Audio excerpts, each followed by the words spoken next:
So, the first thing that I'm going to do is just to say a warm welcome to today's guest, Curtis Lall. Hopefully, I am saying that the correct way because I actually spend more time practicing names than I do practicing questions. So, hopefully, I'm not murdering your name there. No, Um, it's all good. that's good. I got it. Okay. And this guest today has an incredibly inspiring and educational story related to what I'm going to broadly call the spiritual path. And I say it like that because regardless of which healing modalities or disciplines you follow, there will hopefully be something contained in this talk for you today. That's our plan. That's the reason why we create these talks because Curtis covers quite a few different aspects of spirituality, including shamanism, Reiki healing, soul retrieval. There's quite a few different things. So we will find out his definitions very soon for why he does what he does and how he defines that. Before we do that, though, I also want to say a big thank you to our audience as well, because everyone who has stuck by me, first of all, for this is episode 542, believe it or not. So Oh, everyone who has stuck by me over this 5 years or whatever it is now. I'm very grateful to all of you, but also anyone who is tuning in for the first time today to one of these episodes. I hope that you gain some valuable insights. And last but not least, I have to give this a respectful plug as well that my new book, The Greatness Within, Live a Life Less Ordinary, is now available on Amazon as well to encourage you all to chase your dreams, never give up, and to show that anyone can change and transform. So that's available on Amazon. And now that we've got those few things out of the way, it's the only formal part of my interview is the introduction. Other than that, Curtis, just thank you for taking time out of your morning to talk with me today. Thank you very much. yeah. Thanks for asking me. It's an honor. I'm pleasure. I'm honored. Well, I saw some of your posts on LinkedIn. I thought, you know what, this guy shares some really cool insights. Other than that, it's just the energy. I just felt your energy, and I thought, I feel like there's something here we should connect and share. I don't question it that much when it feels right. We go from there. Our audience can know as well, Curtis. I mean, we're third time lucky today. So we've had a little bit of work to get here, but we got here in the end, and it's obviously at the Yep. right for when this is meant to be. Okay, so getting into the interview itself, I mean, very simple question, but it probably has more of a far-reaching story. But you and the spiritual practices, healing, teaching, everything that you do, because you cover quite a multitude of different aspects. Please, can you share with us a little bit about your background, where you're originally from, and just the context of when spiritual experiences started happening for you? May we begin there, please? Sure. I'm in Edmonton, Alberta, Canada, and I was born and raised here. I lived in many parts of Canada over the years. Also, like there's always been something spiritual in my life, and I remember stuff as a kid, like feeling presences, like ghosts, like quote unquote ghosts chasing me, like trying to catch magic dust in the air as a kid. Like I remember this. I remember making potions out of dirt and plants because when I was a kid I had long hair, and I remember making plants and dirt and giving it to other kids in the neighborhood because they wanted long hair like me, right? So I'd make these things and I'd put this dirt and stuff in their hair. And like when I got to about 14, 15, I started getting into like Ouija boards and tarot cards and stuff like that. And like my first girlfriend I had, she would read my palm, and like it was always, there was always something like that. Like my great grandmother, she would heal with us with like coins or whatever it was like. And same with like that was my mom's side. My dad's side has the same kind of like stories. Um, yeah, and then addiction and crime and stuff like that took over my life. And those thoughts were always there, like the spiritual stuff, but there was the, if you want to call it, the devil trying to keep me away from it. And I went sober, and that's where I went sober after an amount of years. And that's where I really started to look into myself and find these things. And the more I looked into it, the more I wanted.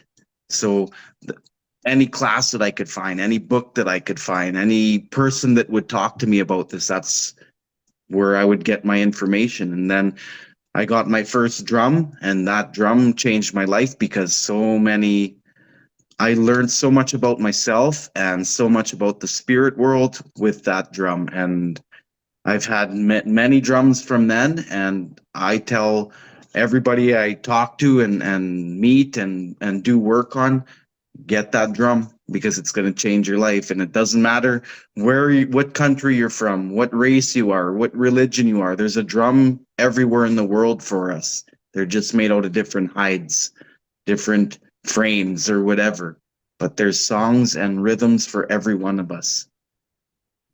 Absolutely, absolutely, there are. I agree. In fact, I was reading recently about how music and any type of sound like that, any rhythmic sound, actually predates language anyway. In the sense that we were communicating in these forms before we were even speaking, and they're doing studies on that at the moment. And you'll be happy to know I recently bought a drum as well, so it's very interesting. You should bring that up, and that's a story for another time. But I have done. Okay, so you mentioned something there about the addictions and about the crime and everything. And when I do these talks, I always focus on the positive, or you can say the light side. Or what I mean by that is I always focus on the transformation. Because Mhm. dark times of our life, it has a sort of alchemy type process, where we have to go through some of these things to transform and to appreciate the different contrasts and everything, as I'm sure you know very Yeah. well. So what I'm curious about here, though, is when you were in that type of world or that type of environment, being a person who's sensitive to energies and aware of so much more, how did you handle coping with, I'm just going to say the type of thing with addiction, with crime, where there are negative energies around all of that, and it's much harsher than your sensitive side. So if that makes sense, when you, Yeah. how did you kind of manage that? Because you almost It get there in a way. You almost. yeah. And that's like when I was in that world, it was like I needed more and more. Like I needed more and more to block that. So there was like drinking till I was blacked out, till I don't remember, or like um, doing so much drugs like all day, all night, just keep going and going and going, just numbing everything, just like not being present in life. Because that's what it was. It was me trying to escape in a different way than I should have, but it was the way at the time. So it was just using more and more and more and more, and kind of like going into the darkness with myself, because there was lots of times where I was doing all this alone in my place, and I'd sit and in the dark and be doing this, and I'd put some death metal on, or I'd put, you know what I mean, like I was just not facing reality. Absolutely, yeah, I understand. I Yeah. understand much, and it's a process, isn't it? I mean, coming to terms Oh with yeah.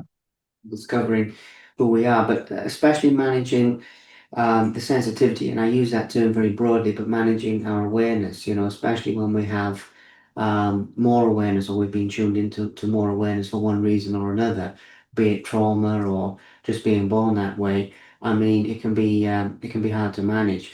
Yeah. Okay, the thing you mentioned there, and please don't, I don't mean to push into anything too personal or anything like that at all. So it's never like that. But you did mention as well. I mean, when you were doing drugs, was there any connection with you, like selling drugs or doing anything on the shady side of life like that, or was it more just using them for yourself to numb your uh to it get was there was a lot of everything going on.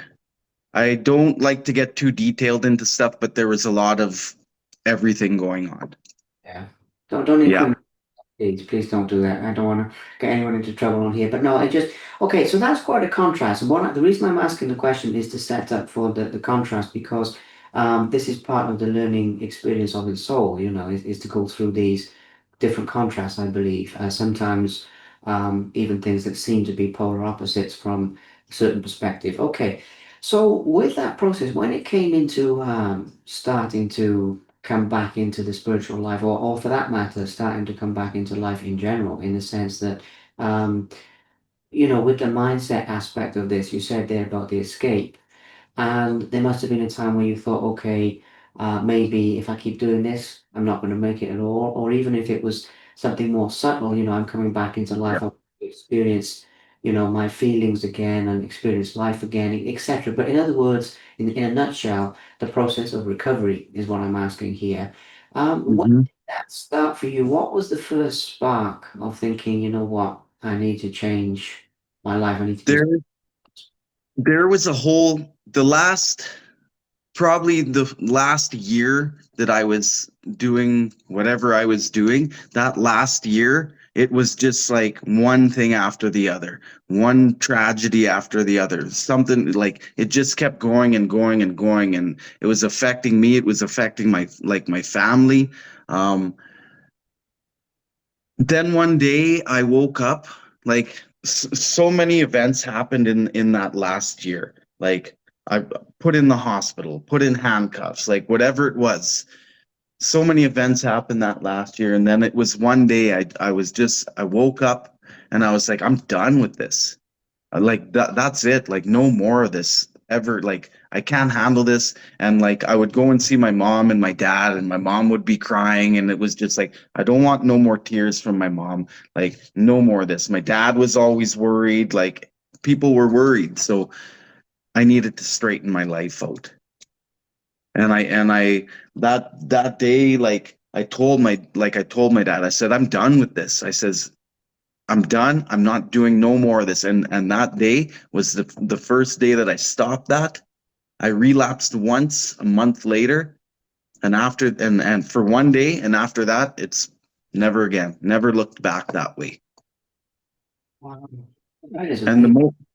the most important thing for me to get out of that situation was to get out of the place where it was happening. Like I packed a hockey bag and I left on a bus and I went 300 kilometers south to the next city. And that's where I had to face reality and get away from same faces, same places. They'll bring you right back, right? Absolutely, yeah. I'm a big believer in that. It's you know what they say, how we become like the five people with whom we spend the most time, kind of thing. Whoever, we become like them, and it's true. It's very, very true. And I've done something similar anyway, different reasons. Different, but it's starting again from the UK. I'm in Cyprus now. I can't remember if I told you, next to Greece, basically in Yeah. Europe. Fresh start. 2 years, fresh start, and I Yeah. definitely it's like so. Okay, so when you moved over to the city and the next city on and you quit all this stuff, was it like a cold turkey kind of thing, or were you in any rehab, or basically, did you have any No, people? yeah, no rehab, no nothing. I was just like, I'm done with this. I left. I wandered. I looked for a place to live, like, and then like I replaced my addictions, and like I'll always say this: I replaced my addiction with another addiction, and that addiction was praying. And because it got like that, it got like I was praying 5 6 times a day. I was, like I started to read about Hinduism and Buddhism, and I started to pray and pray and pray and pray, and like I was just replacing what was there with this. And that's how that went. Okay, okay. Yeah. So this is another thing that fascinates me about these kinds of processes because it's the healing journey, right? When it comes into putting things into practice in your own life is one thing, but then teaching them to other people is like another thing. I mean, even if it's an Mhm. expense first, right? So I would just like to go through the process of the two sides of that. Of like you say about the praying there, many times a day. When this started working in your own life and it started, replacing your addiction, I'd like to go a little bit deeper into that process. But then also, Mhm. a decision came to you to say, okay, you know what, this is great for me, but I also need to share this with the world as you do now. That's Yeah. also an important step that we need to talk about as well, please. Yeah. It's very important. It's because when I started to pray, I found life got harder because I had to face reality with a conscious and sober mind. So I faced reality that way. I got into like everything came into place how it is, and I thank spirit or creator or God or whatever it is that out there. I thank it for bringing me this way. And I I didn't want people to hurt the way I hurt. I didn't want people to hurt people the way I hurt people. And I want people and I always wanted to show people that every one of us we have it within us. All we have to do is look within ourselves to see how powerful we are because we're all so powerful. We're just brainwashed right from the beginning to not see that inner light, to see not see our magic, our power, whatever you want to call it, right? And I Yeah. find the teaching a very important thing, like Reiki, like teaching Reiki. I always tell people go and get your master levels, like so you can teach people because the whole world needs to know stuff like this. It's not a religious thing. It's a human, a mankind thing. It's life force energy, right? Absolutely. Yeah. Absolutely. It's well, Ricky, I mean, I'll come back to that topic very shortly, but what you said about the whole principle of sharing this and all of these things being something that all of humanity needs, absolutely, I'm with you all the way with that, regardless of people's background, regardless of their denominations, and absolutely. I wanted to ask you with this process as well, though, just for people hearing this the first time, how do you sort of define yourself? And I don't like labels, by the way, but obviously you're a spiritual teacher. And as I said on your LinkedIn there, I mean, it mentions quite a few different things that you cover. And as I may have said at the beginning, I don't really consider there to be a massive amount of separation between these things because it's all different manifestations of the spiritual energy. But I mean, Mhm. define yourself. Would you say you're a Reiki healer, a shaman?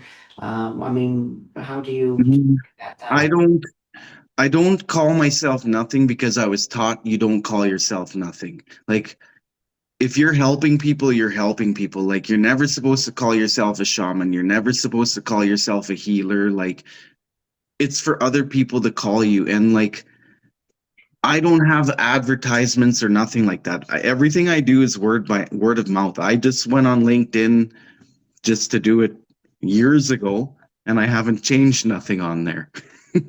Like uh, people, I feel that when we're able to help people, they'll just show up one Absolutely. way or the other. So I like people say, well, what do you do? I say, well, I do some work on people and like I teach, like I'll show you how to like work in the spirit world for yourself and others. And but I'm just me. I'm just me and I just want people to feel good. I like that. I like that very much, Curtis, because in the world today, there's too much labeling. There's too much. Yeah. It has to be in a box because then somebody has a job to kind of maintain that box, if you like, or do something with it, and it's not really necessary. So I totally get where you're coming from. That's why I Yeah. said I don't like labels, but it's interesting for people to hear your self definition. Okay, recapping for one moment as well. When you mentioned earlier about the praying and Hinduism, Buddhism, and the Yeah. reading, I'm guessing at that time your sort of internal connection with all of these things, with the energy, with the spirit world, started to, I don't want to say regrow or reconnect or become cleansed or whatever, but it started to reactivate, is what I'm getting at. At that time, did you go and learn from other teachers, or were you mainly practicing in your own space in this sort of way that you're describing now, and it doesn't have a structure in that way. I mean that as a compliment, by the way, because you're Yeah.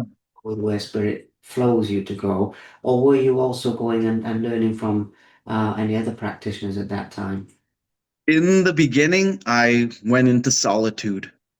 Mm. And that was it. I was alone all the time. I went to work, like I had lost my license, so I was taking the bus or riding my bike, and I went and I'd go to work, I'd ride my bike back, and I would just do my workout and then do my prayers, and that was it. And then I started to like write poetry and write music, and then it it was just that. But I was alone for a couple years, like that, a few years actually, before I started to before teachers started to come to me.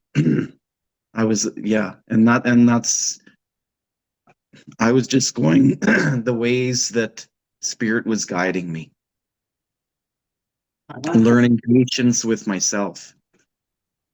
absolutely. Well, it's all a journey back to ourselves in a lot of ways, and I'm fascinated by that because I actually think the unstructured element is really cool, in the sense that well, you know how it goes because you've been teaching a long time, but people kind of have the expectation of, oh, I'll have a spiritual breakthrough by this time on next Tuesday or whatever, because unfortunately they bring the commercialist viewpoint into this, whereas it's a very different thing. And it's very cool. It's a very cool lesson, by the way, that what you shared there, because in the world that we live in now, you see all these books, don't you, of like, 5 minutes to this and, 2 minutes Mhm. do this in one week. And I think that what you said there about just spending that time alone and just allowing it to sort of flourish and grow and be guided and to trust the guidance as well. Or everything you said there is a very powerful lesson for people who are developing these kinds of things. For sure. People treat it, as a lot of people treat it like a corporate sort of, like Yeah. a deadline or like some other type of thing in the workplace. So I don't know, it's not really a question, but I'm just saying that it's really cool. And there we go. Okay, so then teachers started coming to you, you started healing people and everything. There was one other question I meant to ask earlier and I forgot, so I'm sorry. But when it comes to the sobriety and everything, it's obviously quite a few years ago now. Hmm. How long ago was that day when you said, I'm done with all of this and you changed your direction? How was it? It was just like I How, just felt power. but how long ago, how many years ago was it? Oh, okay. So in on February 26th this year, it'll be, or sorry, in 2026, it'll be 25 years. Wow, Yeah. that's quite something. I'm almost 50 years old. Yeah. Well, there you Yeah. go. You've been clean and sober nearly as long as I've been alive. How about that? That is really something. But no, I mean that's inspirational as well, because you said about the courage to face reality, but there's also a big part of that is the courage to face yourself, Yeah. and not to go off on a tangent, but I just think it's really cool because there was one of the spiritual teachers I learned from said to me, go and look at yourself in the mirror for I can't remember, something like 2 minutes or 3 minutes. It wasn't very long. And he said, you'll probably feel the feeling to look away. And I thought, that's ridiculous. That's not a practice. I went there, I couldn't do it. And I really had to, like flexing a muscle, um, learn to actually, even spend that time with myself without looking away. And it's just like what you said about the recovery, it's on a massive scale. So just very inspirational. Okay, now coming into this, you follow the path that you're guided to follow when you teach people. And obviously with Reiki and those sorts of things, which I've experienced, practicing on people and having it done to me is incredible. You're very much allowing the spiritual energy to move through you. But Hmm. still, you have to give yourself some credit of the discipline that it takes to follow this path as well. Okay. And the reason I Yeah. say, and my question for you here is how you kind of measure or trust the impact of this. In other words, you help a lot of people, And even though Mhm. I know you're going to be very humble about it, I can feel that we still need to give that a mention because you help a lot of people. So how do you kind of measure the positive impact that you and Spirit working together are having on other people, if that makes sense where I'm going? Yeah. I just like when how I measured is like people will send people. Like people will send people to me because like I said, I don't do no advertising. Everything that I do is by donation. Like if you have $1, I'll get $1. If somebody brings me fruit, thank you. If somebody some one time somebody gave me $500, thank you. It's like it's the amount of people that come and they say they feel good and it's just feedback from the people. That's that's the way I do it. That's the way that where I see okay, it's helping people. Like I had one years ago, like when I first started, I had a lady on the phone with me 300 kilometers east of my city on the phone with me telling me she was killing herself at the time. I started to do distance Reiki. All of a sudden, her friend shows up, takes her to emergency, and about a week later, she comes, gets some Reiki done, and with like no word of lie, within a month, she was back working for like the RCMP of Canada as a social worker and going and helping kids like within a month and a half, something like that. And things like just little things of validation would show me like that and like just how people felt and like and I it's like when somebody comes and then they come a couple times and then I don't see them ever again, that's a good thing to me because it's helped them. It's helped them move on from what they've were struggling with. That's the way I look at things. And it's the people that give me like the validation of what's happening and like that I'm that the work is being okay. Absolutely, yeah, that makes a lot of sense. That's a good way to Yeah. look, the selfless service element. But that story is about a distance Reiki. I mean, it just shows the power of all of these things. And that's Hmm. the thing, by the way, that I feel is relevant to mention here, by the way, because as you might feel from me, by the way, Curtis, I don't necessarily have a lot of questions prepared, I mean, sometimes I'll prepare sort of some themes and a couple of rough ideas, but oftentimes you don't end up talking about them anyway. So I kind of go with the flow because somebody will bring something else up. So this is very intuitive.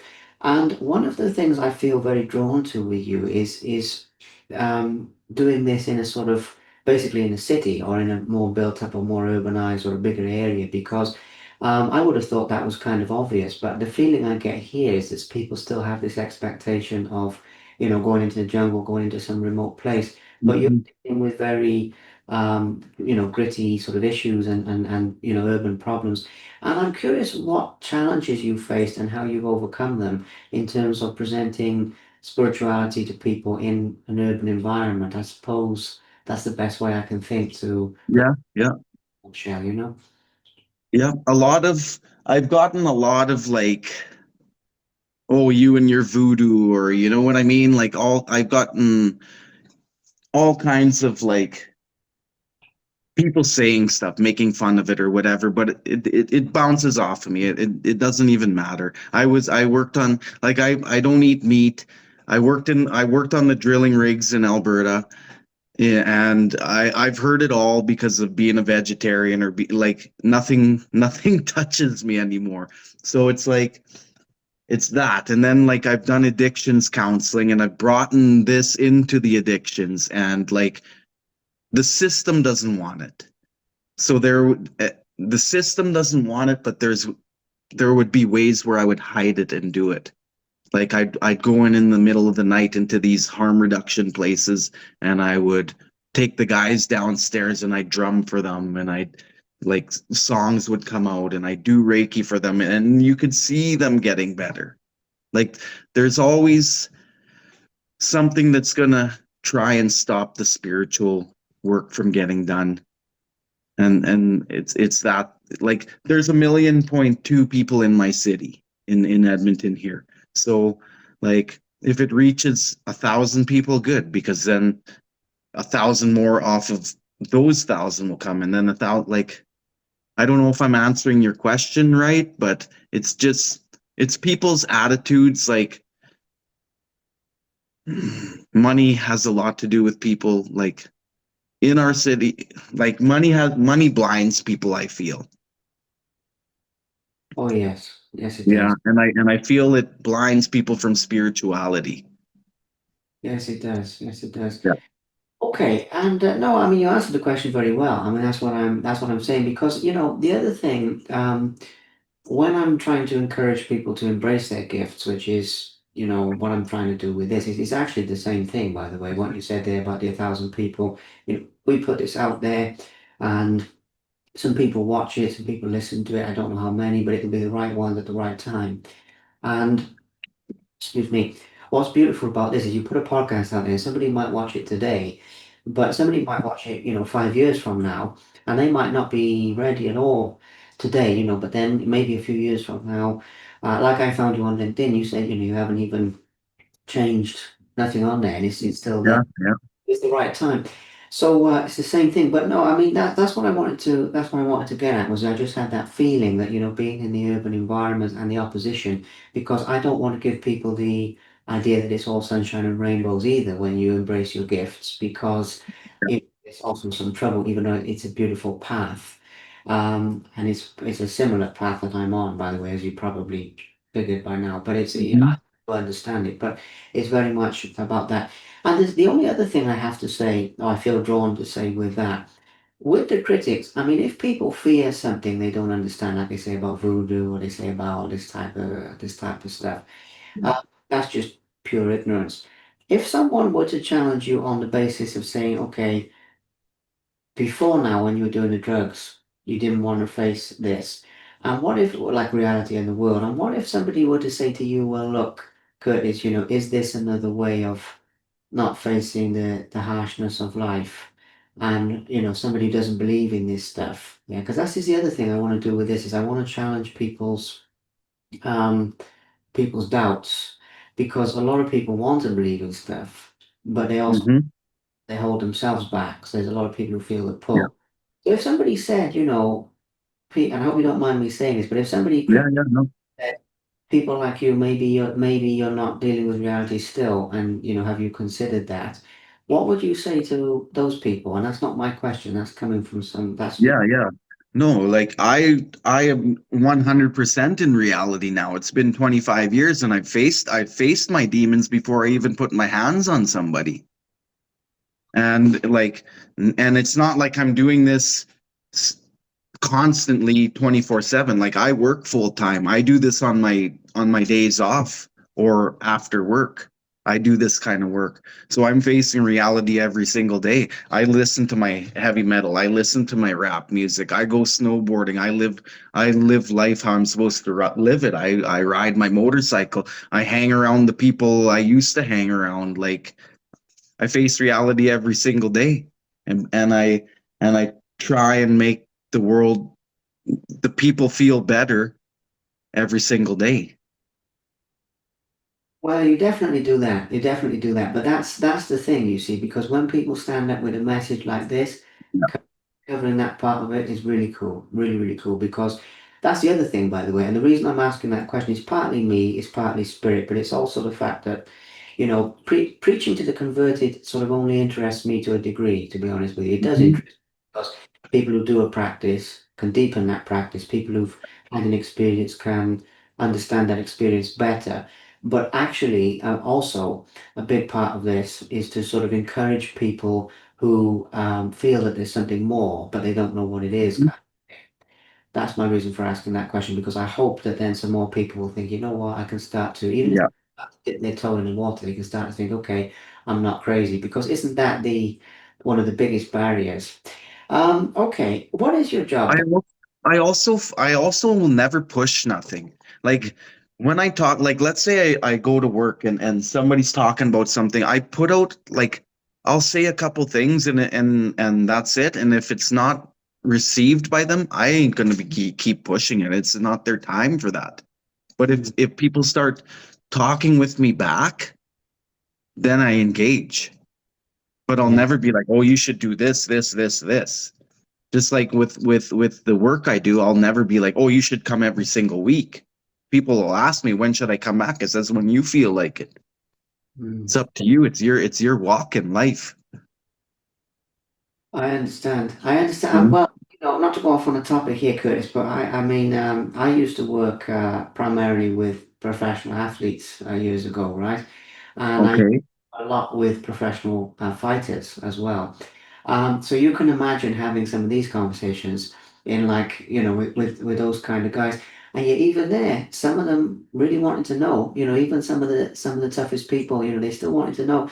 So it's very much not about the environment. I mean, it's about the frequency and it's about, your ability to exude that. And when you're saying about not pushing anyone, I mean, absolutely, you have a lovely, gentle, calm presence. I mean, we were chatting earlier before I turned the recording on, and I was Yeah.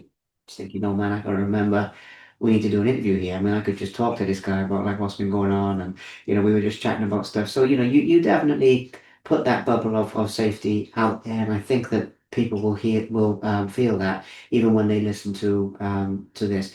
So, but it's very important topics.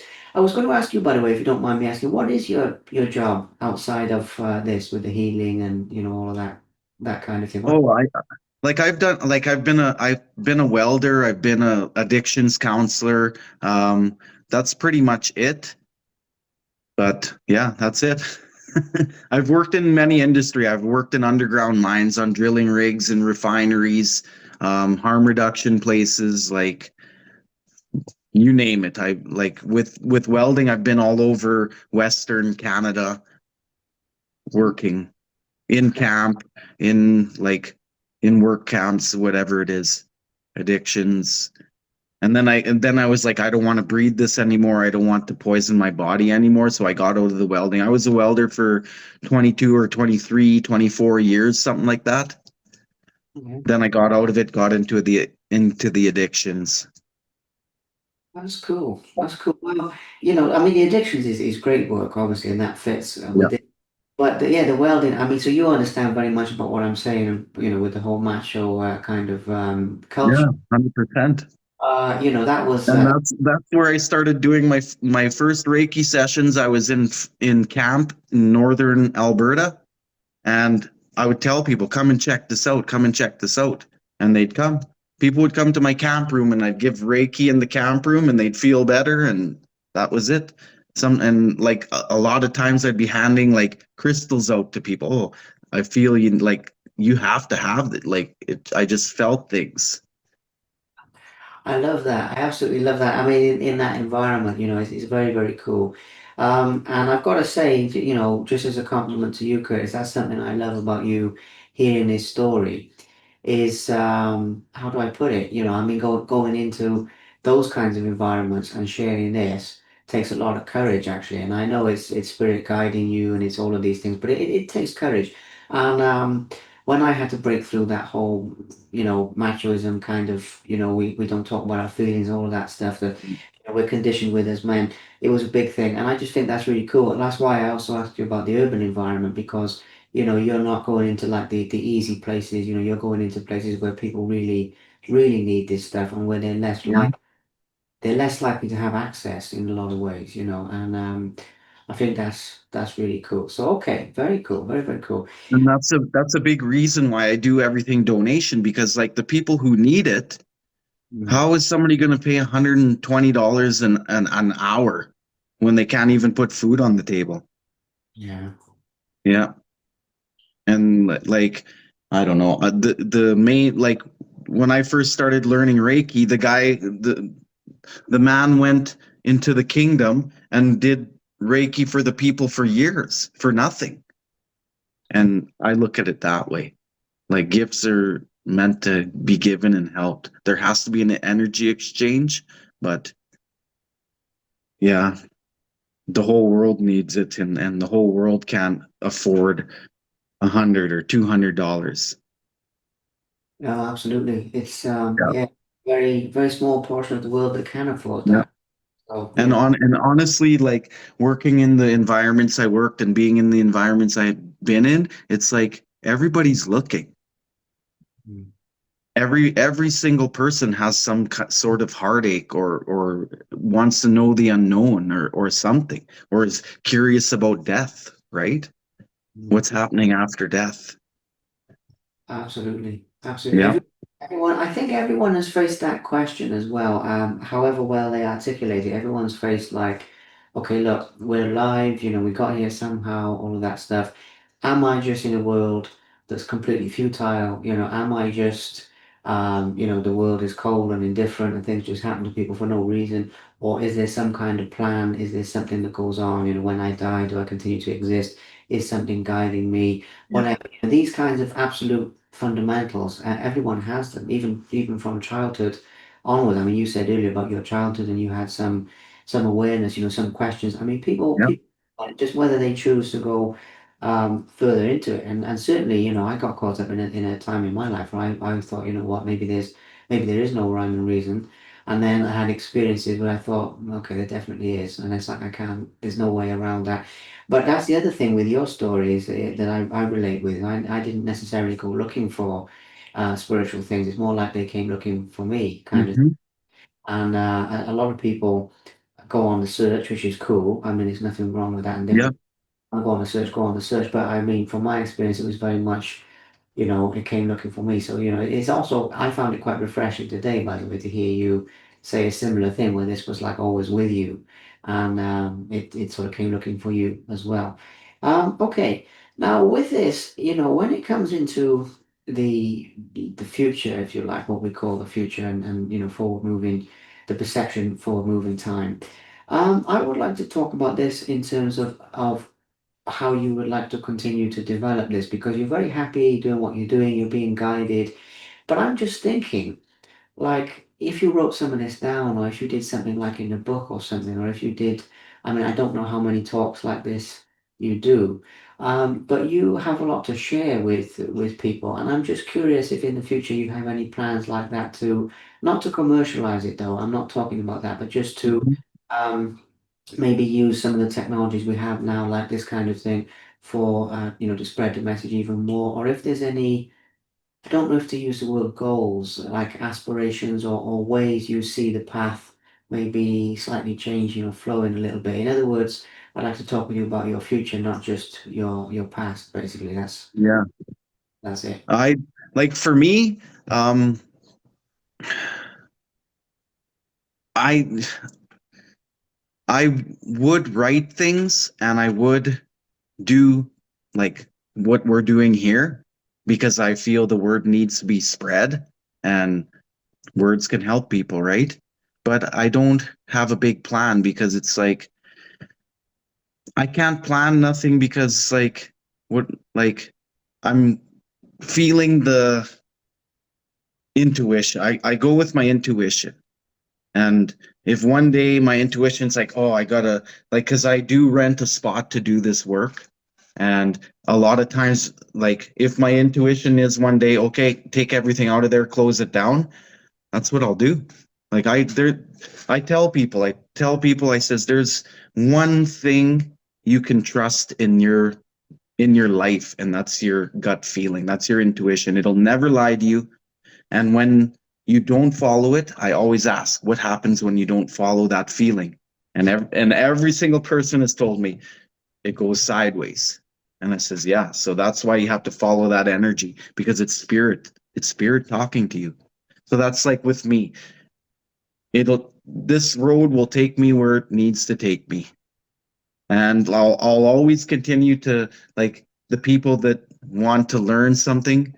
And I'm not saying I'm a great teacher or anything, but like messages do come through, right? Like, and it's like if people want to sit down and talk at work, or like if somebody bumps into me on the street or whatever, I'm open to sharing at any time. And I'm open to listening and learning. I I love. just want it, like, for me, developing the spiritual practice more and more is important to me. to get deeper and deeper. Because once you, like for me, once I journey into the spirit world, like it's infinity. We can keep going and going and going and learning and learning and learning. Absolutely. It Absolutely. doesn't stop at the end of the book. No, it doesn't. No, it doesn't. Absolutely. Okay, I love the faith, and I use the faith in the term of trust. In the sense that the complete trust and surrender that you have to this. I think that faith is kind of a misused word in the world today, but it's something you embody very well. The complete trust and the complete surrender. I also wanted to ask you, Curtis, as well, a couple of other bits and pieces about the spiritual practices specifically, because Reiki has grown a lot in Hmm. years, or I mean, certainly in the time that you've been doing all of these things, you would have probably seen more acceptance in the fact that more people are waking up, more people are saying, okay, there's something more maybe than before. I mean, I'm not sure. It's your place to answer that. But I would also like to talk about that aspect of any of these, with Reiki, with Soul Retrieval, with any of these things. Would you say that there are more people now who are accepting of all of this than there were, say, 25 years ago, or however long when you started doing this? Would you say that? 100%. 100%. Even 25 years ago, I started being a vegetarian, and even 25 years ago, all you could get was veggie dogs. Now you can get fake whatever, Um, and it's spread like with the Reiki and the shamanism. I started to learn that close to 15 years ago, and before that, it took me 10 years from when I stopped doing what I was doing until I got my first teacher in that. It took me the 10 years to sit with myself and learn and meditate and walk. But I didn't put my hands on anybody in that time, in that 10 years. It's about 10 years later I started to slowly learn the quote unquote healing aspects, how to help other people. But yeah, even in that 15 years, like I've noticed a huge, like in our city alone, a huge like growth in it, in shamanism, in Reiki, like yeah, definitely. absolutely. Especially with the younger people, like people who are 35 and younger, I've noticed that when I like I tell people, when I was 18 years old, to listen to some 18-year-olds now, I was never on that level of spirituality, and like young people are learning this. Yeah, yeah, yeah, Yeah, absolutely. That's the yeah. thing I see also, by the way, is I see the same thing, like, people in their 20s, like my sort of age, there's a lot of waking up to it, and I see a lot of expansion, and I've seen it as well because my parents also have a degree of interest, and there's definitely been an expansion there. But even in my own path that I found, it's definitely expanding, which is great. I mean, I think a big part of it is the global, the world is sort of a global village now, in the sense that, regardless of physical travel, we get exposed to ideas from all around the world, and that shapes, or that causes you to start asking questions. I don't get me wrong, I think humanity is evolving as well, and our consciousness is Hmm. slowly elevating. So that, there's some good things happening, and it's really, really good to Yeah. put. I wanted to ask you as well, though, having said that, with Reiki, with shamanism, with some of these things really expanding, I think a soul retrieval is still a little bit more mysterious. I mean, it's definitely expanding because, a lot of people now as well, they grow up outside of the religious dogma. They grow up outside of Yeah. those things, but they still have questions about life and meaning. But soul retrieval is a little bit mysterious to people. And I would like to, just a sort of a fun question here, enlighten a few people Hmm. hearing about that for the first time. I'm familiar with it to a degree, but it's mentioned on your profile. Can you share with people how that works for anyone who's hearing about it for the first time? Yeah, sure. Soul retrieval it's like getting pieces back of our soul from traumas, from people who've hurt us, like harmed us, like from stuff like that. So it's ancient shamanic work, and it's done all over the world. Like there's many different uh tribes around the world who do soul retrieval. And the way I was taught, like I was taught a couple different ways to do it by a couple different people. And it's getting into that altered state, whether you're using a drum or a rattle or whatever you use to get into that, and to go and to find that peace and bring it back for that person. So how I would do okay, so how I would do a soul retrieval. Let's say you came and asked me how to I need a soul retrieval. I would say, okay, what do you need back in your life? Like what hurt you in that way that's stopping you from moving forward? So let's say you said, "Oh, I have this trauma." I'd say, "Okay, name just give me the name of the trauma. You just name it one word. I don't need to know nothing about it. Da da da da da. If it was a person, just give me the first name of the person. I don't need to know what the person did to you. I don't need to know nothing. Then I get in then I get into an altered state with a rattle, usually a rattle. So the first thing I okay, so I'm going to give you if I'm giving you a soul retrieval. First thing I'll do is get you a power animal, the spirit of an animal, to power you up to accept that soul piece back. So I would go and I'd rattle and I would look for I'd go to the lower world. In the shamanic world, there's three worlds: the upper, the middle, the lower. I go into the lower world and look for that animal spirit and bring it back to you and ask it if it will come back to you. I blow it into your chest. Then I will sit beside you and just drum and just get that drum beat going so you build that power. Once that power is built in the room, and meanwhile, like in the beginning, I do smudge. I smudge you, I smudge myself, I smudge the room, I open sacred space. So after I'm done drumming with you, then I'll ask you, hey, what piece do you want me to get? So let's say you have a one worded name for something, and I'll just say, I'm looking at a candle. I'm just going to say candle. I'll go and I'll rattle and I'll ask where I need to go to get this, and it'll take me, and then I'll get this piece back. Like I go, it's a journey to get to this piece to bring it back. I blow it into you in the spirit world. I blow it into you in the physical world, into your chest, into your head. I rattle around you three times to close things up. And that's getting that piece back. And I always tell people you're not losing nothing. You're going to feel different. You could feel a morning, you could feel your body, you could feel really upset the next couple of days, but you're gaining something back. It's just your energy, your spirit getting used to what's new coming. That well, not new, but you know what I mean, like bringing back what was yours. Kind of So, like stolen property, right? yeah, reclaiming these things. Yeah. It makes a lot of sense. It's a fascinating aspect because the reason I ask, I've had to do a bit of that during my journey being out here these two years, and there's a whole spiritual journey as to how I got here as well from the UK. Yeah.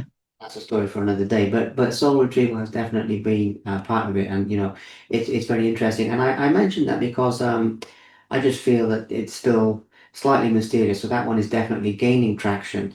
But I would Yeah. say global scale, say Reiki, for example, has gained traction more, and a lot of people experience it. And in fact, one of my clients in the UK was worked in hospice care, and he had a company to do with hospice care for the home. And he would say that the demand for Reiki had grown exponentially in similar sort of 17, 18 years, that sort of time he'd been doing it. But the soul retrieval, hopefully we change a few misconceptions when you've Mhm. described that people might have. And one of the final questions I have for you is with Reiki, it's spiritual energy, it's life force energy. But if someone has felt it and they ask the question where it comes from, so I've heard these people say, hey, does this come from God if we use that term? Does it come from, the universe? What I mean, or is it coming Mhm. from us? And I've tried to say to people, no, it's definitely coming, through you. It's our life force. Yeah. But your answer to that, I mean, the divine source of this energy healing, I also feel very drawn to ask you, I feel that somebody will listen to this who's thinking, okay, that's great, but where does it come from? So that's Mhm. one of my last questions for you, please, Kurt. Okay. So when I'm doing work for people, I before they even lay down, I say to them, I say, so the work we're doing, have an intention, and like none of this is coming from me.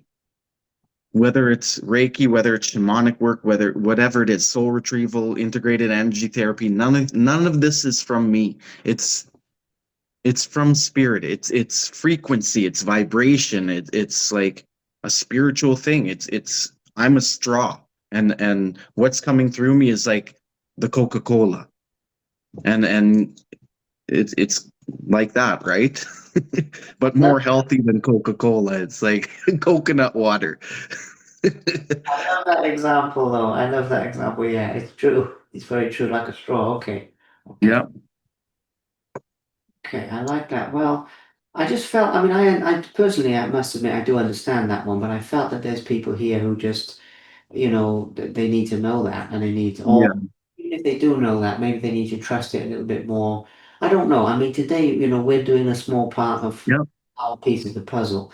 And that was just part of it. So, okay. And Now, I'd also just feel like the whole it like the drums, the rattles, the songs, the Reiki symbols, it's all vibration and frequency. Everything is like every little thing on this planet is a vibration and a spirit, and it has its own little spirit wherever it is, whatever it is. It's all atoms, protons, neutrons, electrons. It's just what different densities of it. yeah. Yeah. Absolutely. Different So density, it's kind of it's just harnessing everything. yeah. And different speeds of vibration as well, I think is a Yeah. part. Yeah. Oh, so one of my things is I know that you do this in the flow, so you very much go where you're guided to go, but that comes both ways because you said earlier about people started coming to see you in the beginning, people come to see you and the word of mouth. Excuse me. So this is going out there around the world. If people feel drawn to work with you directly, now some people will just listen to this, or most people will just listen to this and take in some things, and hopefully it'll help them change a few ideas or put a few things into practice. But if people do feel drawn to say, okay, you know what, I want to work with this guy. I just like the feeling here. I feel the pull and they want to show up to work with you. You can obviously do this online as well, like you mentioned earlier about the distance Yeah. Reiki over the phone and all of that sort of stuff. So how do people get in touch with you, Curtis, if they want to work with you directly? Either with email or with a phone number. Yeah. Like, do you want me to give them to you, or I don't know? Yeah, give them to me and I'll put them in the video. I'll put Okay. Yeah. Like my email is cave underscore of underscore creation at hotmail.com. And my phone number is 1-780-655-3721. And that's the ways to get a hold of me. I had a website, but that's down now. I don't have it anymore. And yeah, that's it. that's I can cool. do stuff remote, and or people can come to my little studio that I have.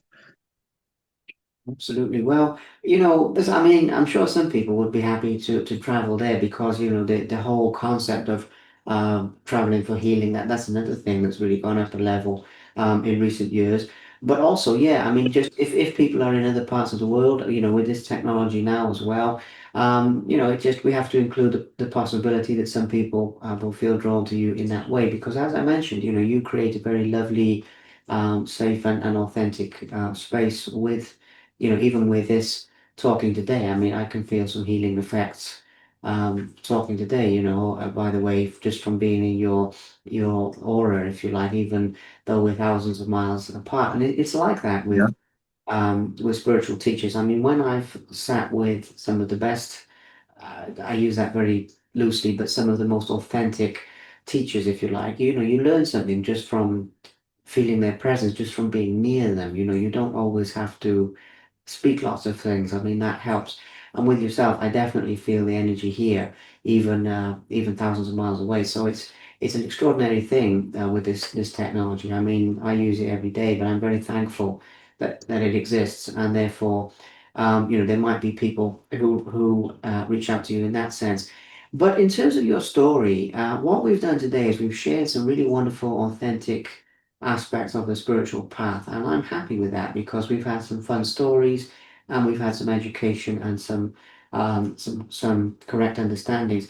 I'm sure with a journey like yours, I'm sure we've only scratched the surface today a little bit, but nonetheless, in this sort of hour-ish, I think we've been talking, I try and keep them about an hour. There's definitely some things that will benefit people and heal people in a different way. Not just with words, not just with knowledge, but as I've already said, also with the experience of you, and then consequently the experience of spirit through you, which I can obviously also feel sitting here. I mean, you're definitely not alone there, Curtis, are you? I mean, there's a lot of help. Even with this talk today, I mean, I've been getting inspiration, and you've, I think, been getting inspiration from your side. So, it's a very, very nice synergy. Before we wrap this up, is there anything we've missed? Is there anything that you would like to add, or any sort of words for people before any spiritual advice or anything that comes to mind that's inspired? If not, it's perfectly okay. But if there is, I'll just give you that I, opportunity. I just everybody just believe in yourselves and believe in your magic and your powers. That's the most important thing in life is this is what we have. We have us, and all of us are powerful, magical beings, and we're all given a gift. So use them and don't lose them. I know it sounds like, I don't know, cliche, but just use your gifts. Use them to help yourself and others and the animals and the land and the planet. Because one person, it's a big job, but a few billion people, it's not that big of a job. Absolutely, that's what the world needs to hear. That is absolutely. We need more people in tune with these powers, with this magic, and so. Well, I thank you very much, Curtis. I thank Yeah, your well, thank you too. Well, it's a pleasure, and I thank Yeah, your inspirers is what I've taken to calling them because everything else you get into, is this an angel, is this a spirit guide or whatever, and say, look, okay, they inspire you to do something positive. So I've taken this just saying inspirers for people. So I thank them as well. And yeah, I just really hope that this helps some people. I will send you the link when it's out as well. So if you want to post that anywhere or use it for any of your services, please do be my guest. Obviously, I'll promote it everywhere my side and get it out there. And thank you. I hope that our paths cross again. I hope that we Yeah, can. I hope so too. And Yeah. I hope everything goes good in your life and you find good things and good people and yeah, I wish you the best. Thank you. Thank you. I wish you the best as well. And I really do. And all I can say is, especially since I've been out here, a spirit has just moved things beyond my wildest dreams. And that's something that people always say in a success or in a materialistic sense, it's not like that, in terms of the way I've grown as a person, the way I've opened up, the people that are in my life, all from accepting the guidance is tremendous. So I appreciate you saying that, and I wish the same to you. And I hope that you have a lovely day ahead because Hope you you've do got too. your entire day to go, and I'm Yep. finished at sort of 6:30 p.m. here. So I'm going to Yeah. out now, but you've got your entire day. So enjoy it. Every day is a blessing. Thank you very much. Yeah. Thank you too. Thank you, and take care. Speak soon, Yeah. okay? You too. Bye now. Bye bye. Thank you very much for watching.